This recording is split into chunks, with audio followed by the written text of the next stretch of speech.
চলার পথে দুচকে মাঝে মধ্যে পড়ে যায় এমনই দৃশ্য যা নিমিষেই জয় করে নেয় বিশ্ব। এমনই যে ঘটনাটি আমি বলতে চাইতেছি, দেখেন যে একটি পাখি হয়তো এটার নাম পানকৌড়ি, কিন্তু তার তুলনায় দেখেন কত বড় একটি মাছ, তার তুলনায় কত বড় মাছ, ইচ্ছা করলেই মাছটি তাকে পানিতে ডুবিয়ে নিতে পারতো। কিন্তু এটা হচ্ছে মহান রাব্বুল আলামিনের এক অশেষ কৃপা।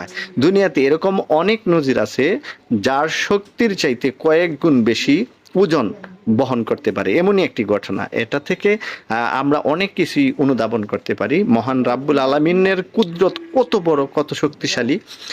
এটা থেকেই শিক্ষা নেওয়া খুবই সহজ।